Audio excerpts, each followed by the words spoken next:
All right, hello everyone. Thank you for coming. For everyone online, we've got a combination of students and graduates here, which is awesome.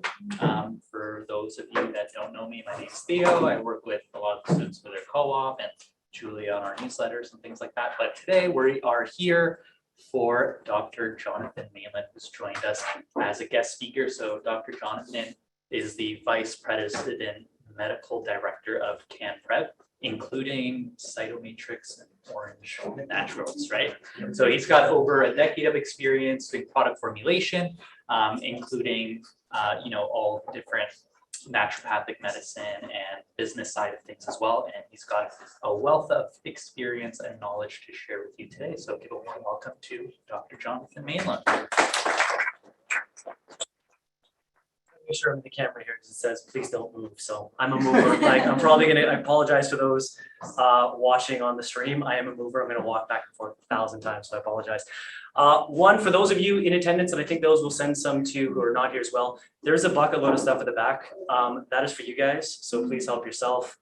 I think there's more still coming out, so hopefully you guys brought big bags to put a bunch of this stuff in, but it's all there for you guys, so please feel free to take one of each.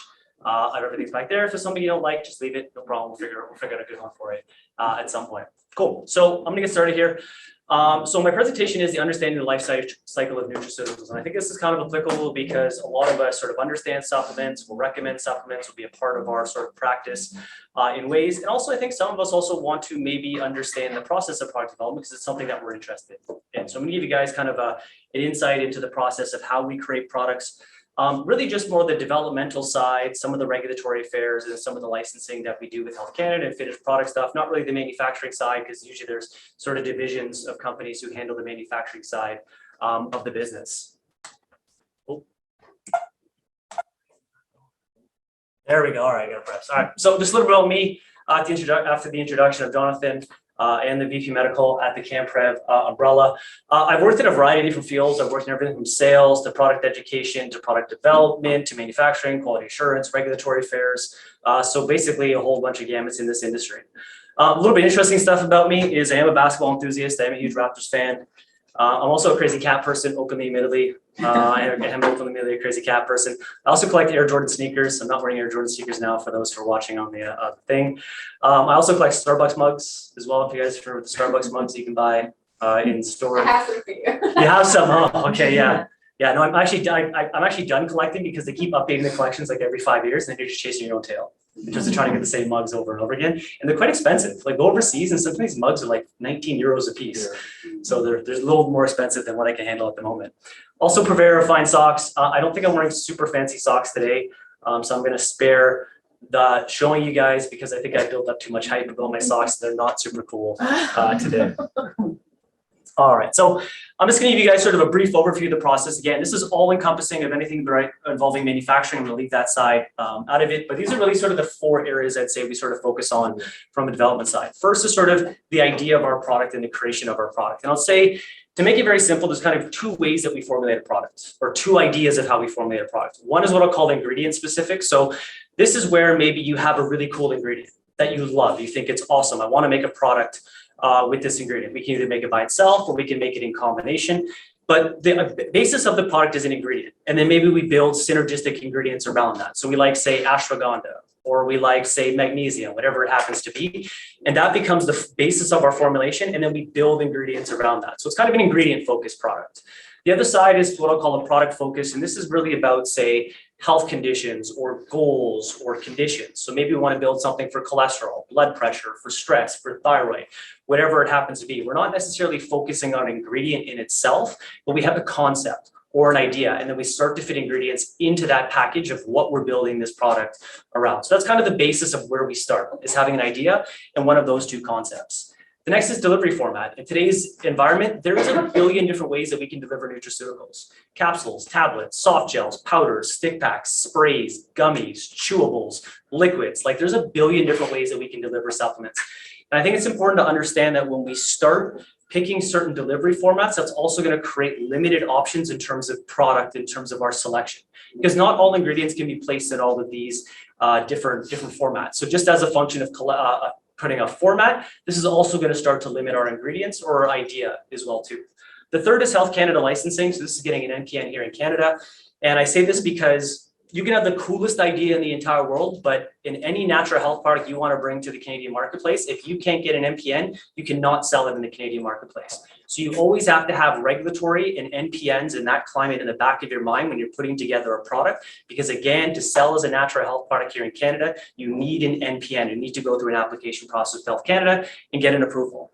And then the fourth is finished product testing. So this is something I'm going to spend one slide on, but I think it's important to talk about because this really refers to sort of the quality of the product that you put together. But it's also important to understand that based on a function of ingredients that we select, each ingredient may have different testing requirements that come as a function of selecting that ingredient, and that can affect the cost of our product. So even based on the ingredient type, this may add more testing, and not just the cost of the ingredient itself, but extra testing we're going to have to do as a function of adding certain ingredients. And I'll run through a few of those at the end as well. All right, so sort of at the phase now, we're sort of looking at the ingredient side. So maybe we have an idea, and now we're at the point where we're selecting ingredients. And when we're selecting ingredients, there's some documents that we really want to review because we're going to need this for a variety of different applications. Formulatory process, we're going to need it for the regulatory side with Health Canada. And there's one document that we really need from all manufacturers or all raw material suppliers to start our process. It's something called a C of A, or a certificate of analysis. It could also be called a product data sheet. It could also be called the technical data sheet. It's all the same. It's all synonym for the exact same thing. But essentially, this provides us valuable formulatory information. And I'll sort of run through some of the things that we look for in this document.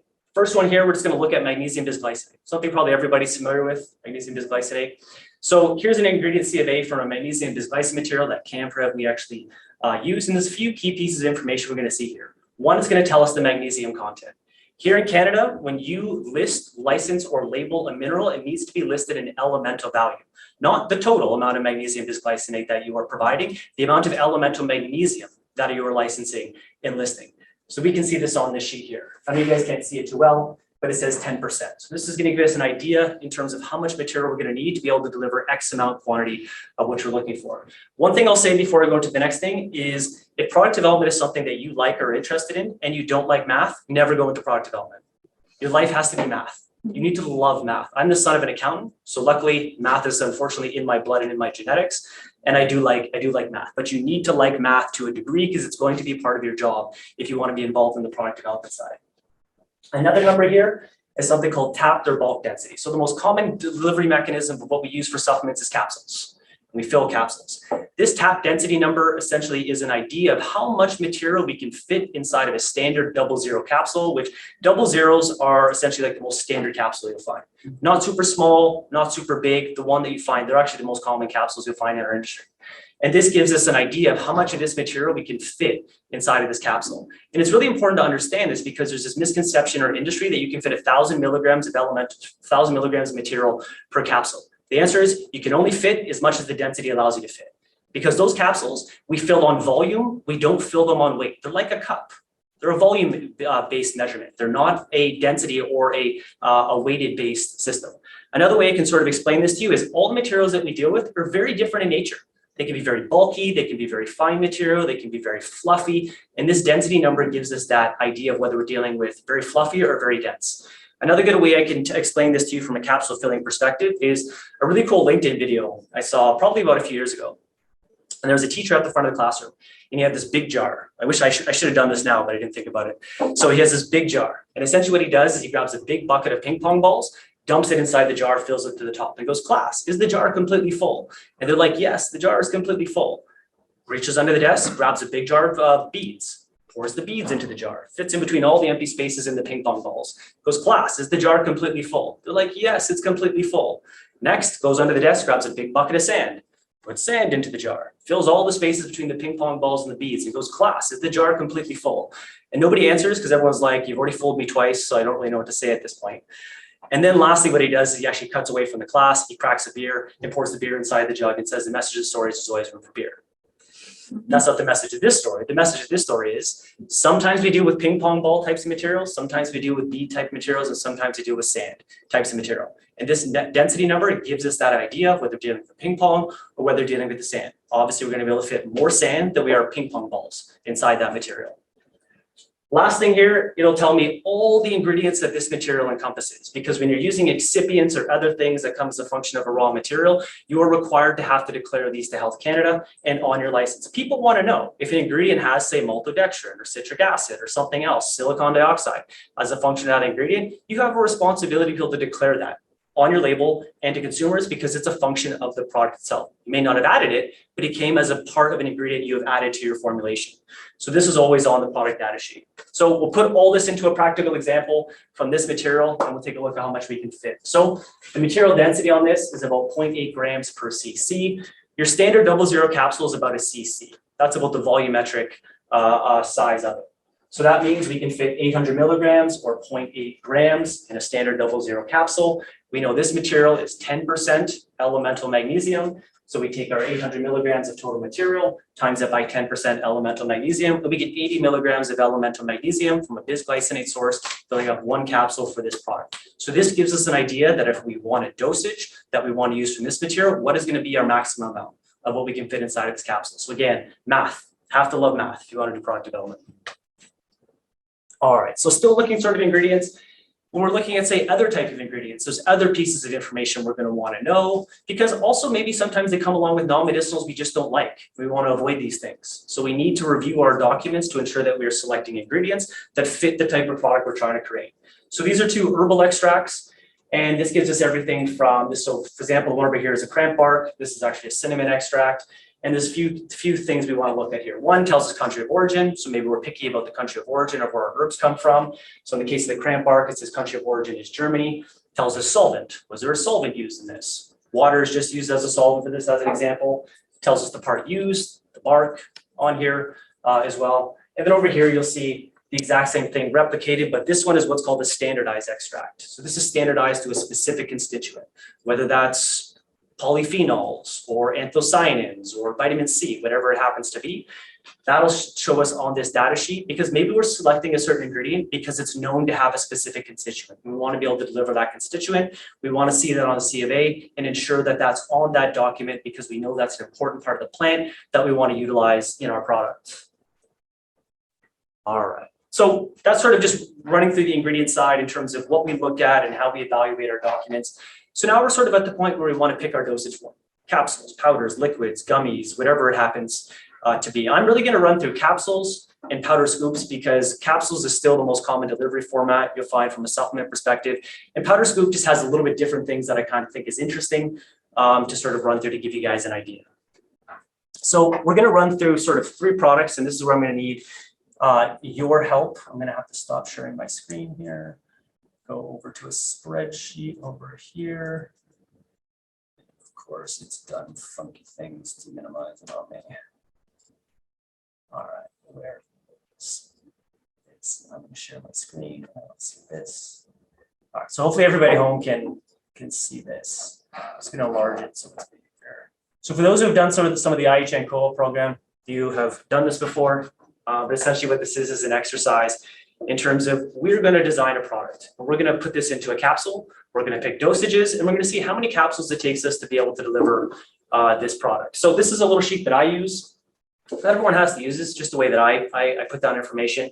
So essentially on my left-hand column, I have all my ingredients that I want to put in this product. The percentages are percent elemental that this material delivers of that mineral, because again, we have to license and list in elemental quantities, not total material.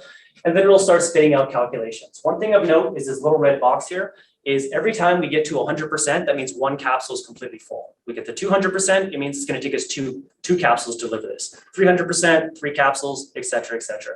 So I'm going to get you guys to shout out numbers in terms of the amount you guys want to put inside of this product. I'm going to say this, there's no right or wrong answer. This is not a test. Like, just shout out any number. There's no judgment on the answer that you happen to provide. So we're actually going to use 2 different types of magnesium sources in this. The first one we're going to use is a malate source. So how much magnesium do you guys want from a malate source in this product? 300. I'm just going to go with the first number that's shouted out. Perfect. All right. So that 300 milligrams of this took 1 2/3 of the capsule. So we're at 1 2/3 of the capsule already. All right, so now we're going to put magnesium from a bisglycinate material. How much do you guys want from this? 200. 200. All right, big dosages. you get with this, what you guys have put together so far is actually interesting. So the upper limit of magnesium in Canada per single dosage size is 500. So we're tapped out. And I say that because if we had, say, selected 325 or 225, we would have gone over the monograph amount. We would have had to adjust our formula because there's already an upper limit of what we're allowed to provide. We would have had to adjust that down. So right at the maximum. So delivering this, we are already at 3.5 capsules of material for these two ingredients. How much calcium do you guys want in this product? Yeah, any number. There's no right or wrong answer. 50. This is where everybody starts getting cheap because they start to realize how valuable capsule space is. So that only took about 18% of a capsule. So we're going to put copper into this product. The upper limit here in Canada with the monograph for copper is 5 milligrams. So we always have to keep monographed amounts in the back of our mind because we can't go over those or we will not get an NPN. So 5 milligrams is the most we can put in Canada here for copper. 2, perfect. All right, next is boron. Monograph amount is 700 micrograms here in Canada for boron. 300 micrograms, perfect. All right. Luckily, a lot of our big materials we've already used. All right, so zinc, upper limit here in Canada is 50 milligrams is the most we can provide of zinc. 10 or 15. 10 or 15, let's go with 15. Not 145, that would not be a product. All right, manganese, upper limit in Canada is 5 milligrams is the most we can provide of manganese. 3, all right. Molybdenum, same thing, 5 milligrams is the most we can put in Canada. 2. Almost lastly, chromium, upper limit of chromium is 500 micrograms here in Canada. All of it, all right, 500 micrograms. Let's go max. And then selenium, upper limit here for selenium in Canada is 200 micrograms is the most. 200, all right. Perfect. So we have filled 395% of capsules, meaning this is going to be a 4 capsule a day product.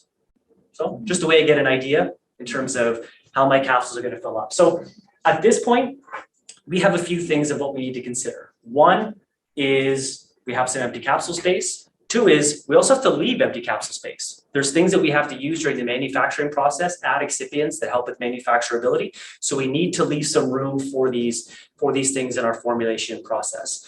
But it's interesting because we fill these capsules up pretty good, but let's just say, for example, we were at 345%, meaning we had 55% of the capsule left over.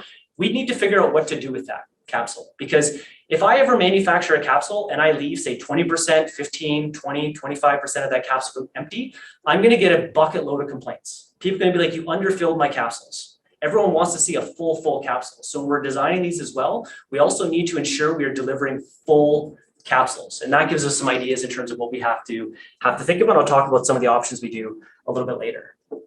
So here's another thing that we need to consider is overages, or something called manufacturing overages. What a manufacturing overage is we understand with certain ingredients when we go to manufacture them, that over time they're going to disappear in that capsule. And here in Canada, when I put a dosage on my label, I am required to ensure that my product meets at expiry date the dosage of what I state on my label. And knowing that some of these things disappear over time in a capsule, I have to overfill that ingredient at the time of manufacturing to ensure that I can deliver dosage X or my label claim at the time of manufacturing. Some ingredients you need to be very cautious about this, some of them really don't. Minerals, they don't really disappear. You put in a capsule, it's going to be here till the next dinosaur era. You can't create, you cannot destroy it. Magnesium, it is an inert single element. You can't get rid of it. Things that are, say, made of carbons, hydrogens, oxygens like vitamin D, vitamin K, fat-soluble vitamins, these things can disappear. They can oxidize. They can erode inside of the capsule. These things are where we need to be conscious about our overages. So this is just an example. Here's one that has a vitamin D product. Vitamin D is extremely oxidizable in a capsule, so sometimes we add up to 90% overage at the time of manufacturing. Vitamin K, at our company, we use a vitamin K that is specifically designed for stability. It's microencapsulated. So we can use less of an overage, but if we didn't use this material, you would see this overage value around 30 or 40%. Yes, question? How do the overages work with maximum dosage requirements? Good question. So we have things called USPs. So USP is the United States Pharmacopoeia. And essentially these are like reference guides of where they say, if you're combining ingredient A and B or this type of ingredients, here's the ranges we're going to allow you for safety. So for example, if you use fat-soluble vitamins in combination with minerals, you're allowed, based on USP, to go all the way up to 165% over what you're putting on label. So that's like the safety of what they've said on it. What we put on label is just what we can guarantee at potency. And we don't necessarily have to disclose the overage because in Health Canada's eyes, we are only required to have to meet what we meet at label. And another part of your question may be, okay, so we put 200 milligrams of selenium in our product, that maximum amount. What if we put 230 because it requires an overage? We're okay. As long as we're covered by a USP or any sort of pharmacopoeia that states this is the required overage for this type of formulation, Health Canada wouldn't have any concerns with that, even though we're over the monograph amount. All right.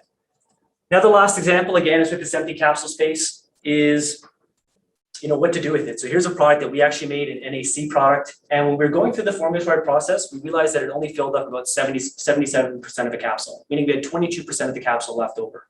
So what we do in these cases, you have a few different options. What I like to do is when I know I have capsule space, I try to blend synergistic ingredients into that to utilize that capsule space effectively. If I know that it's available, why don't I add something that has some medicinal value to it? So in this case, we did selenium and glycine in combination. Another common option is using something called MCC. MCC is known as microcrystalline cellulose. Essentially what it is, it's an inert plant fiber that's sourced from birchwood. But this is another thing that people use to fill the capsule. Again, because we need to make full capsules. We can't sell unfull capsules, so we get too many complaints. So again, just another reason why we go through the process of understanding densities in capsules is to know how to use our capsule space efficiently. All right. And as always, ask any questions if you have any questions. I just talk really fast. So there's no smaller capsules that are standard, like is that the general one used? So that's a very good question. And I did not talk about, let me just set this up. So this is also another idea where maybe we have a lot of extra capsule space. Maybe what we want to do is move to a smaller capsule. Maybe we want to go from a double zero to a zero. What's funny with capsules is the sizing of them is the exact opposite of what you would think. Double zero is actually the biggest, and then as we get smaller, it goes 0, 1, 2. So we actually go down, up in numbers, but it goes down in actual capsule size. So in this case, you're right. Maybe if I knew I had just double zero was way too big, I'm going to test this out in a zero capsule and see if that's maybe more appropriate. It's a good point. But I have a question. So if you fill a capsule 77% or 70%, right? And you are allowed to go to an overdose or like an overage? Of 30%, then your capsule is actually full. You could do that as well. So you don't necessarily have empty space. That's what I'm saying. It's an option. I mean, this is where, to be honest, like cost mechanics come in, because maybe we fill the capsule 75% and we're using an ingredient that's unbelievably expensive. If I already know that putting a 5% overage or a 0% overage is going to meet me label claim versus adding another 20%, that's this ingredient is, I'm just going to make it up, $2,000 a kilogram, it's going to drive the price of my product up significantly. So that's where I'm going to want to use things and maybe a little bit more cost effective, a little more synergistic to create a cost competitive type of product. But it's an option. It's an option as well for things that aren't necessarily as cost prohibitive. All right. Skip that one. So this is a slide, and I like putting this here because it's just kind of interest. So even within ingredients, we have something called material grade. And grade refers nothing to the quality of it. What we can do sometimes with material is we can take them if they're ping pong balls, and we can actually grind them into beads, or we can grind them even further and turn them into sand. And as we go down the scale, we move from something called powder to granular to timetable. And sometimes you will start picking ingredients that have more of a sand-like material. They cost a little bit more because it's an extra step in terms of grinding these materials down, but we can get significantly more of that ingredient inside of the capsule. So for example, this is a magnesium malate. Using just regular magnesium malate, the tap density is about 0.55 grams per cc. If I move to a granular, grind it into more fine material, the density goes all the way up to 0.9, almost doubles the amount of material that I can fit inside of that capsule. So we also have to be conscious that sometimes there are grades available that help us with that capsule space if we just don't feel it's going to deliver the exact amount of what we want of that material. All right. So with moving on from capsules sort of into powdered scoops, what I mean by powdered scoops is like, you get a jar of powder and then it has like a scoop. I just call it a powder scoop. And it's very similar, but a little bit different in terms of the capsule size. We go through the ingredient selection process. Packaging, I've moved up on the list because sometimes maybe you have a specific packaging that you have to use. Your marketing department, your operations department has said, this is our powder jar. You don't have any other options. This is what it has to fit in. So we then need, based on our packaging, is to do a density fill because that bottle is just like a capsule. It's filled on volume, it's not filled on weight. And if I have X amount of material I want to deliver into that bottle, I want to be damn sure it's going to fit at the weight that I want inside of that product. Or if we go to manufacturing and I've done my due diligence and I say, I want 200 grams inside of that tub and 200 grams flows all over the manufacturing line, they're going to halt production and they're going to be like, dude, what's wrong with you? Did you test this? No, I just assumed that it would fit. They're going to get really, really mad at me for not doing my due diligence of ensuring the material I want to deliver fits inside of that tub. The other thing with powders we have to think about is flavor, because we can hide flavor in capsules. You don't have to worry about a taste. It's got a capsule that's protecting the ingredients inside of that. And unfortunately, in industry, a lot of the ingredients we use honestly are disgusting. They taste very, very bad. So in cases where we're going to deliver them in a powder or a liquid where there's an organoleptic or you're going to have to taste this, we're sometimes going to have to flavor that. And flavor is what I call the one-to-one rule from the perspective of if I want to deliver 500 milligrams of X, it might take me about 500 milligrams of flavoring, color, sweeteners to be able to flavor that ingredient. So we need to account for this in terms of our product formulation. And then the last is a scoop. And this really doesn't have to do with the formulatory process. This is just one of my biggest pet peeves in this entire industry is when you buy a powder product and there's no scoop inside of it. And the directions just say like, take a heaping tablespoon, take a heaping teaspoon. Like, what the hell is heaping? Heaping is not a standardized dosage unit. Like if my label says 500 milligrams or 2 grams of X, and I just say heaping, there's no way to standardize that because everyone's heaping is very different in terms of what that is. So what we do is we always take a scoop, whatever we want to deliver, and we make sure flush. We test every scoop we can to make sure it's the perfect fill, so we're delivering that exactly. And I find it unbelievably disrespectful when companies don't do this as well because a scoop costs 10 cents to make and put in your product. It's not that expensive to do. So just put a damn scoop in your product, please. All right. Cool. So this is a little experiment. Again, this sort of relates to the R&D process. You think that just filling a jar is very simple, but we need to do our due diligence. This was 6 different types of fibers, and I put them all in the same packaging and was like, okay, how much can I fill of all of these different fibers in one packaging and see how much they fill? Will it be the same? Will it be different? And it's actually quite different. Even though they're all fibers, you think it would be the exact same. The top one here, this is 198 grams of potato fiber, 402 grams of acacia gum, 500 grams of tapioca fiber, 184 grams of hydrolyzed guar gum, and that one I think is oat and psyllium at like 192 grams. So even dealing with fiber, it's all very different, whether it's ping pong ball or sand or beads. We can never make the assumption that they're going to be the exact same. We need to do our due diligence process. This is the exact same experiment using single amino acids. Again, you're like, single amino acid, how could there be so much variance between their density? There absolutely is. 300 grams of tyrosine, 450 of lysine, 450 of glutamine, 450 of taurine, 450 of arginine, 450 of glycine. So you can even see glycine fills up half a jar, while only 300 grams of tyrosine overfills the jar. Again, we can never make this assumption with our development process. All right. So that's a few of the delivery types in terms of what we do. Now licensing. And licensing is a really important part of the process. Again, we need NPNs to be able to sell health products here in Canada. And when we go to licensed products, there's really 3 classes of how we license with Health Canada. Class 1 is Health Canada has created all these monographs on a bunch of different ingredients. And if you follow a monograph, like you take vitamin C, and you follow the dosage, the sourcing, the age types, the health claims, whatever it is to an exact T. You're just like, I'm following the monograph. It's a class 1 application. And this takes you about 60 days to be able to product license here in Canada. A class 2 is where we take multiple monographs and we combine them together in our product. So this could be vitamin C, but I want to add ashwagandha to it. They're on 2 separate monographs. As soon as you go to combine multiple monographs together in one product, it's automatically a class 2. But again, you have to follow the monograph exactly to a T for this purpose. It takes about 90 days for approval here in Canada. Class 3 is everything else.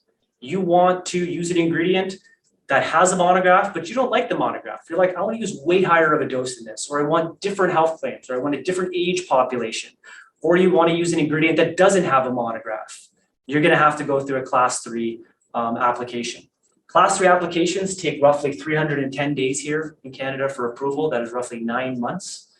This is why innovation in the Canadian marketplace takes so long, because it takes us 9 months by the time of actually submitting our application before we hear something back from Health Canada. That's not including all the things we have to do to be able to prepare this application. Class 3 has a very special report we have to attach to it.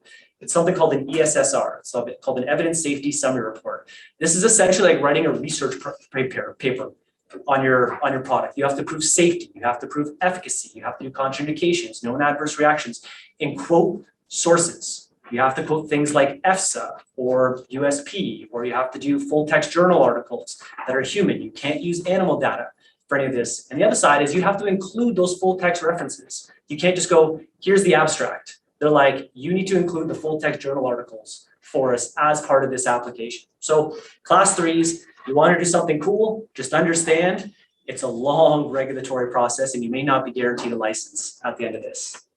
So in terms of looking just sort of what these monographs look like, and these are all publicly available. If you just type in NNHPD monograph into Google, the first thing that will pop up is all the monographs that Health Canada has up there. So you can look through them all. They're all public domain. So this was a vitamin C's monograph before it got sandwiched into something called the multivitamin mineral monograph, but I just thought it'd be easier to display it like this.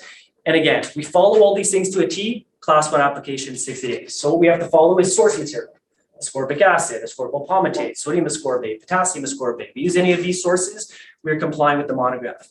If you want to provide vitamin C in your product from any source that is not listed here, class 3 application, automatic, because you're not using one of the sources materials pre-cleared from Health Canada on their monograph. Health claims. So these are all the things that we can say here in Canada if we put vitamin C in our product. If you're like, these health claims are boring, these don't say what I want my product to represent, you want a different health claim, automatic class 3 application, because you're going outside of the monograph with pre-cleared information from the NHP. Dosing. So in their dosing, they're actually very specific. They also break it down based on age demographic. 1 to 3, 4 to 8, 8 to 12, et cetera, et cetera. And there's also different dosing based on this. So you also need to be conscious of this, that if you're developing a product and you want it to stretch across multiple age demographics, that make sure you don't go over a specific age demographic for one of your ingredients when you're submitting your license, because guess what's going to happen? Rejected automatically if you go outside of the monograph parameters, because we're testing to the monograph. Or if we want to go higher, automatic class 3 application. Then what? Sorry, automatic class 3 application if we go higher than any of these dosages. So this here I put because everyone's NPNs is public domain. You can look up any company's NPN number. It's all available on a Health Canada website. Even though I'm going to say you can look at them, there's not really a lot of valuable information. It's really just giving you very basic information. It shows you what they've been approved for in terms of the dose, the recommended use or health claims that they've been approved for, risk information that they have to put on their product, the list of ingredients and doses, and non-medicinal information. That's really all you're going to get. But I put this here because if you go into someone's NPN and you see this statement as authorizing NHPD monograph, which the applicant attested, literally this means that we just attested to the monograph. So they followed the monograph exactly to a T. It was a class 1 application. They don't have to share anything further than that on the license. On the flip side is if we do a class 2 application and we mix multiple ingredients together. So in this case, we picked quercetin, citrus bioflavonoids, and vitamin C, which all have monographs. You go look it up, you get a little bit more information. You get the dosing, you get the source, you get the risk information, you get the health claims that someone's been approved for. And then vice versa on a class 3 application. So it gives you all the exact same information here that you will see. This is also one of the reasons why you can never have proprietary anything here in Canada. It's because all of our dosages are public domain. So you'll see on a lot of US labels sometimes, there'll be like 500 milligrams, this proprietary complex of 15 ingredients, and then they just listed in alphabetical order. You can't do that here in Canada. You have to disclose the dose and make it publicly available. Every single ingredient and every single dose of that ingredient that's inside of a product. You have to disclose all that information. All right. So non-medicinals are something that come along with the product development process. And I'm going to run through some non-medicinals that are commonly used in NHPs because honestly, companies get a lot of flack over non-medicinals. People are like, why did you add this? Why did you add that?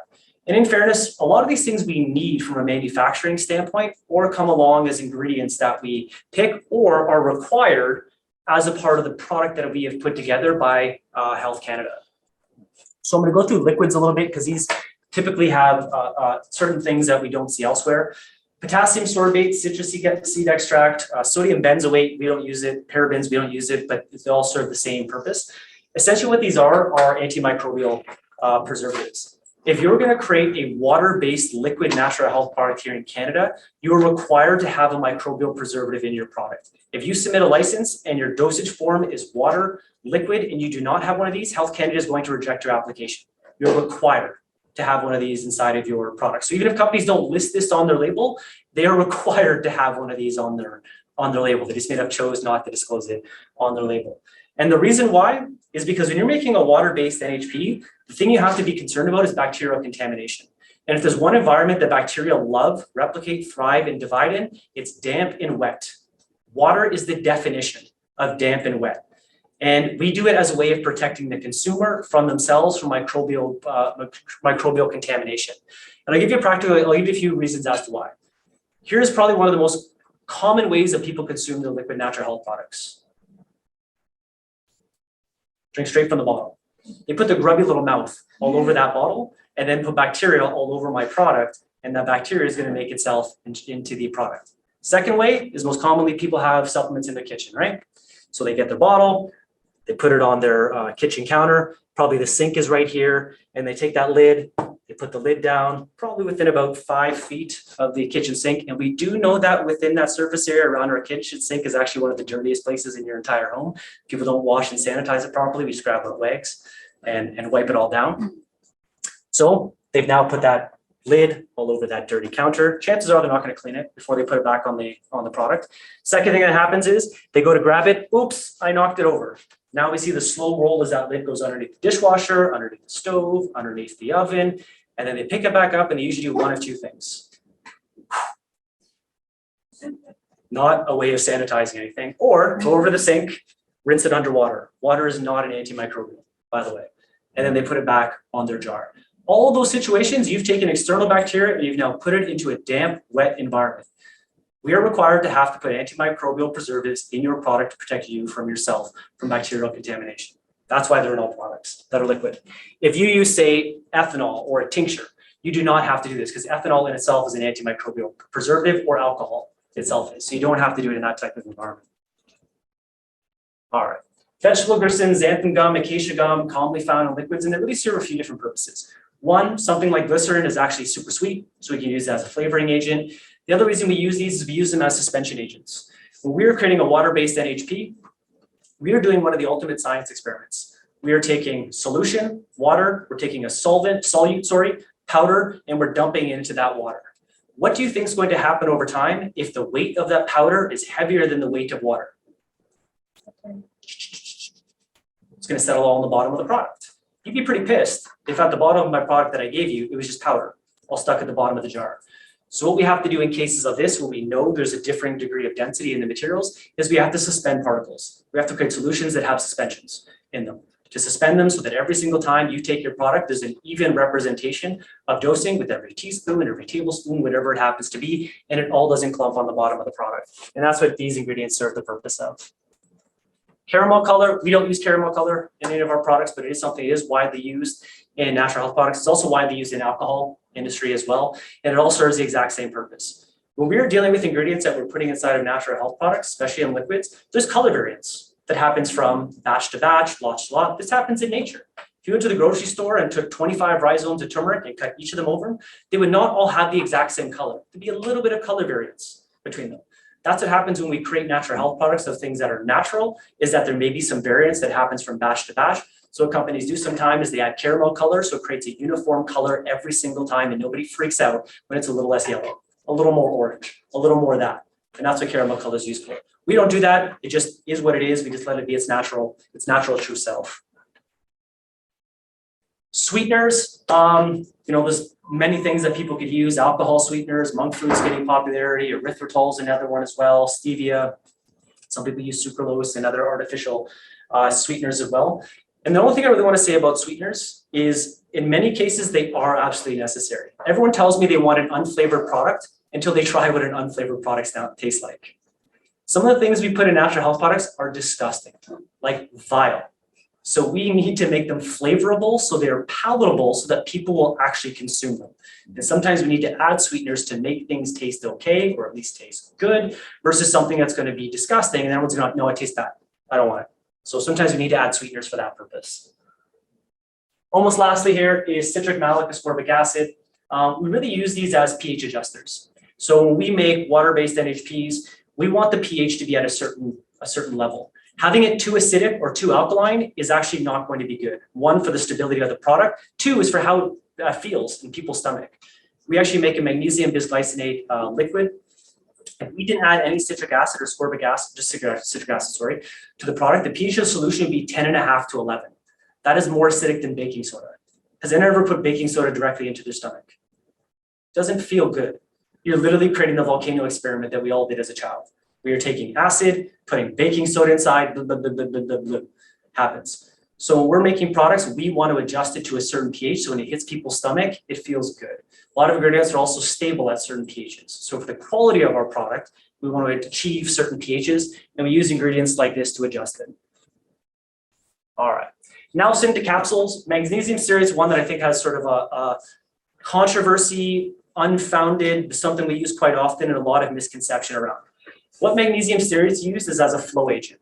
So when we are manufacturing, we have these big metal machines and the material has to flow down these machines, be compacted into capsules. We need something that's going to lubricate the metal of that machine so material flows and stuff can be pressed. Be the same idea if we didn't use this as your engine in your car and you put no motor oil in it. What would happen over time? Pistons would rub, friction, smoke, and your engine would eventually burn out. That's what we have to do for manufacturing is we have to use lubricants to ensure that the machinery is able to pump and is able to flow. Magnesium stearate is most commonly used for that. Some companies use things like sodium stearoyl fumarate, another ingredient. There's a variety of different ingredients. Mag stearate just happens to be the most common one. And to be honest, I'm not really sure why people are so concerned about magnesium stearate. One, it's magnesium bound to stearic acid. Does anyone have an issue with magnesium? Bad for us, terrible for us, hurts our health. Half of it's mag, the rest of it's stearic acid. Do you know, it's on the slide here. Do you know what the most common dietary source of stearic acid is? Fruits and vegetables. If you eat fruits and vegetables, you're roughly getting 6 to 8 grams a day of stearic acid from fruits and vegetables. So my understanding is fruits and vegetables are good for us for the most part, not bad for our health. When we put mag stearate into a capsule, there is roughly maybe 1 to 5 milligrams of mag stearate per capsule, considering people consume 6 to 8 grams of stearic acid a day through fruits and vegetables, very minuscule amount. This is what we talked about as our capsule filler. So MCC is most commonly used in the industry. It's also something we use as like an agent that we bind materials to. So if we have material that just isn't binding well, sometimes we need to use things that are binders to put things together. Almost lastly is maltodextrin. So this is quite common, commonly used. It can be sourced from multiple different sources, but when you see maltodextrin, it's really used for 2 different purposes. Nobody adds maltodextrin to the product. It comes as a function of ingredients that you've happened to put into your product. And it's really 2 main things that they come as a function of. One is standardized extracts from an herbal perspective. So we create standardized extracts, like we want to take an ashwagandha and standardize it to 5% with phenolides at a 12 to 1. Essentially what we do is we sometimes use water, sometimes use ethanol. You're running it through these machines and you're essentially extracting. So you're putting water in and you're extracting materials and using osmotic gradients for this to occur. You can do a second step or using with ethanol or alcohol, and you're left with this liquid sludge. We cannot encapsulate this liquid sludge. What you need to do is you need to spray dry that in a lot of cases to a medium that makes it a powder that you can grind into a fine particle that you can then encapsulate. We do the same things for natural flavors and natural colors. If we're using a blueberry flavor or a fruit punch flavor, whatever it happens to be, we are left with liquid sludge after we go through this extraction process that we need to spray dry to something to grind into a powder that we can then put inside of capsules or inside of powder-filled products. So magnesium stearate, sorry, not magnesium stearate, maltodextrin does come with some in some products, but it's not a function of us adding it. It's a function of the ingredients that we choose to put into the products. And then very last slide here is finished product testing. So I say this and I'm going to make kind of a jokey but aggressive statement here, so to take it with a grain of salt, is no company in Canada should be ever given a pat on the back for doing testing on your product. No one should ever be doing testing. Someone's like, we do testing, yay. No, no, no. In Canada, you have testing that you are required to have to do as per Health Canada. It is a requirement of holding an NPN. We submit with every application something called a finished product specification, which outlines testing that is required here in Canada, stating you are going to do test A, B, and C, D, Y, whatever it happens to be. And in all products, there are specific tests you are required to have to do for every product. One is you have to assay for active ingredients. If you're making a magnesium product and you say it's 200 milligrams, every lot, every batch you produce of that product, you are required to have to assay it to be at that value of what you state on label. That's a good thing, because if I say 200 milligrams, I should be able to guarantee that it's 200 milligrams of that. You always have to assay. Second is every finished product here in Canada has to be heavy metal tested. You always have to test for arsenic, antimony, cadmium, mercury, and lead on every single finished product. And then third is yeast mold, pretty self-explanatory, plate bacterial count, essentially it's a micro profile. And we're also required to always have to test for E. coli, salmonella, and staphylococcus on every single product. You do a liquid-based product, you're also required to have to do Pseudomonas testing as well. And then based on the ingredients that you select, there's specialized testing you're required to have to do. For example, if you're going to use something of fungal origin, like a mushroom, you're required to have to test for mycotoxin. If you're going to use marine oils or fish oils, you're required to have to do things like dioxins, PCBs, a bunch of other different things as well. If you do anything that is a natural ingredient, so this could be herbal extracts, this could be vitamin C from camu, you're required to have to test for pesticides if anything in your ingredient is of natural origin. There's a whole bunch of tests we're required to have to do. And then aftermarket, there's a whole bunch of more tests that we have to do. One, we have to do things called stability tests. I say product A delivers X by expiry date. I am required to have to prove that to Health Canada and run a real-time stability study from 0 to T24 or 2 years. If I say my product has a shelf life of 2 years, to validate and prove that I can say my product has that label claim to the date that I say it's going to expire. That's a good thing. Every company should have to do this as well. And then there's other things we have to do, like disintegration, dissolution. Essentially what this means is we're required to take all of our capsules with every batch that we produce, put it in an environment that mimics stomach acid, and see how fast it takes them to dissolve. And we have a time limit of how long they can dissolve up to. It's usually 30 to 45 minutes. Essentially, this is a good thing, because if you're ingesting a capsule, you want to make sure that thing breaks open in the stomach before it hits the small intestine, because if that capsule never breaks open, good luck absorbing anything inside of that capsule. So you're required to have to test all capsules. They actually dissolve. And I think that is it. That is it. Cool.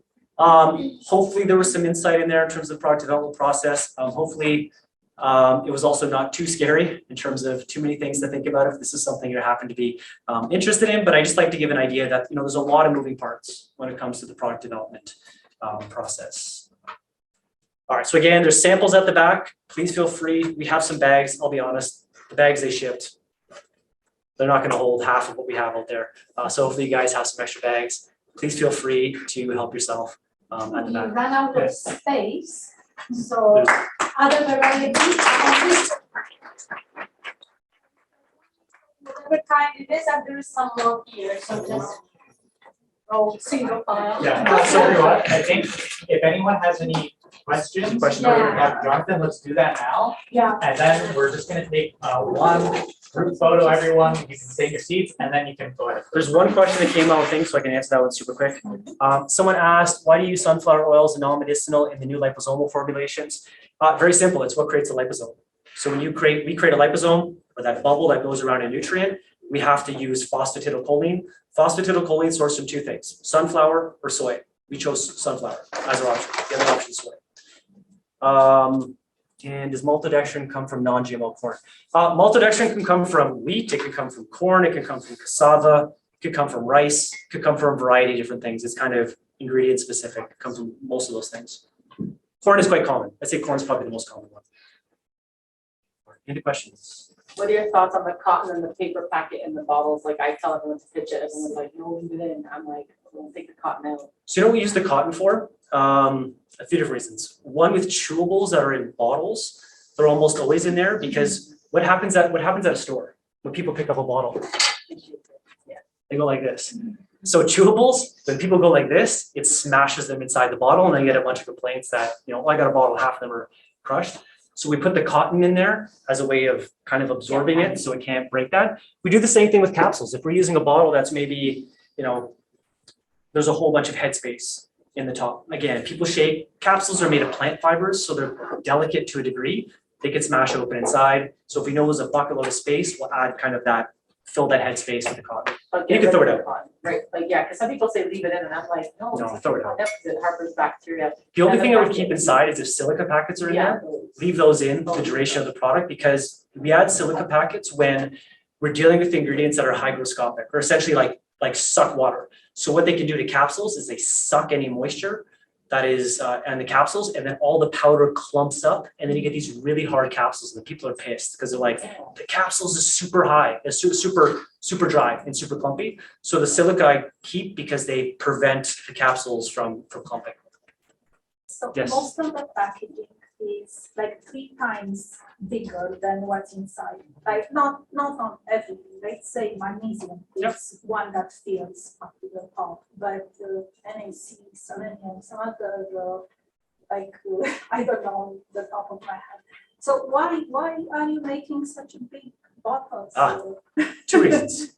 One is they're standardized bottle sizes. And it's not like you go from you have a bottle this big and then it's just a little bit bigger for the next one. The size is great as you go up, as you go from 100 cc to a 150 to a 250 to a 300 to a 350 cc. And depending on the number of capsules you're going to put in that product, you try to fit the product best to the number of capsules. But for example, 250 cc. So the Pure Way C, the red bottle you see at the back, that's a 250 cc bottle. That's probably the most common one that's used. It can fill up to about 144 capsules. If you're making a product that's a 90 cap, there's going to be a lot of space left over because the next bottle size down won't fit 90 capsules of that product. So that's really your only option as you move. The second, which unfortunately what's going to happen, so Health Canada has introduced something called plain label language, just as of June of last year. Essentially what this is a new way that we all have to display information on labels. Our labels, no kids you not, are all going to have to massively increase in size because the way that they want us to display this information is going to completely change. A lot of companies are going to have to move to peel back labels. You guys know the typical trifold labels to be able to fit all information. And in cases where you can't fit that, the only other option is to go to a bigger bottle size for that to happen.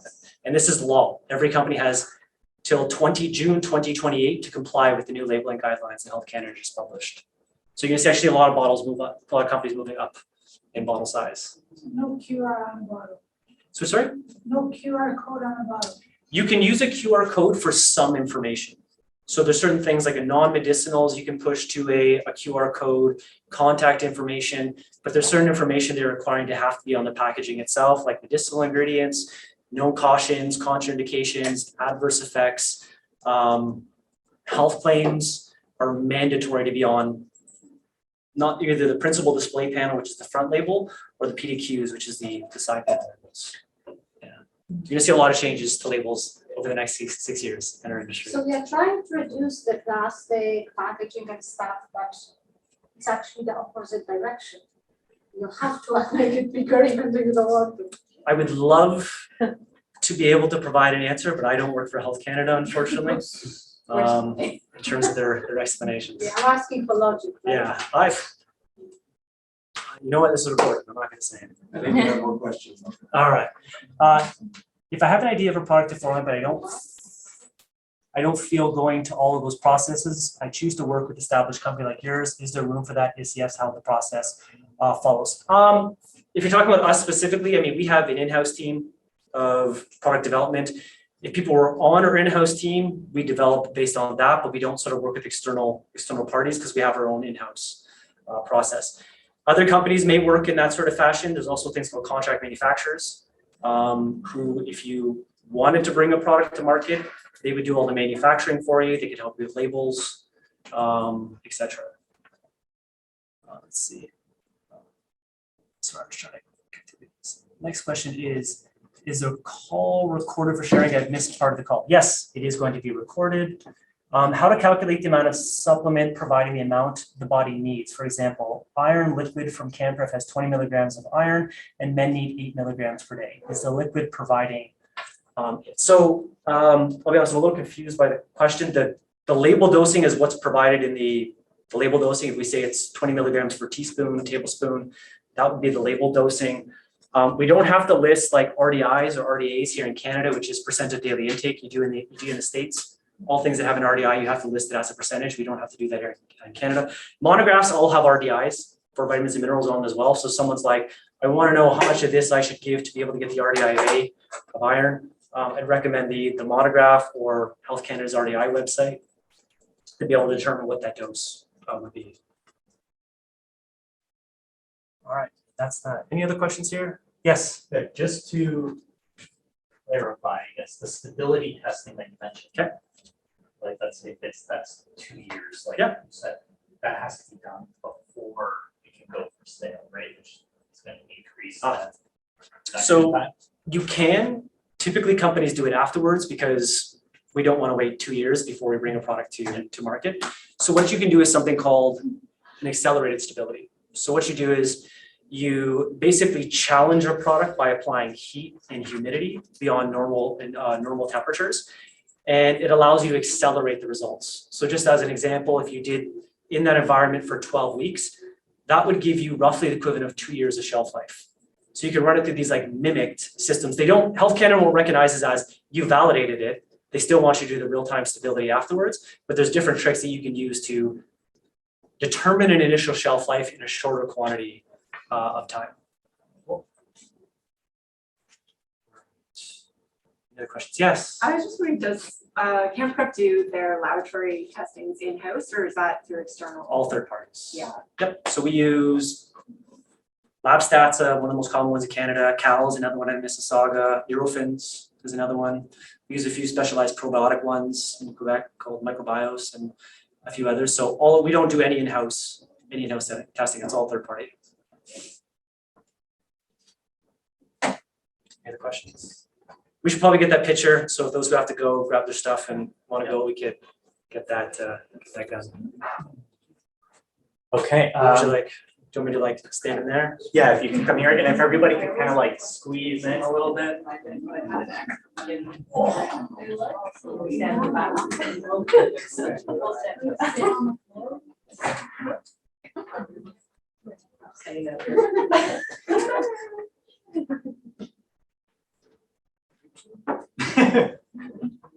Awesome. Okay. Just take a couple really quick. Zoom out a bit, zoom in a bit.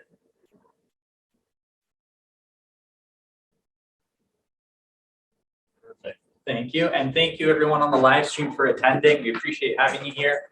And thank you to Dr. Jonothon for the amazing presentation.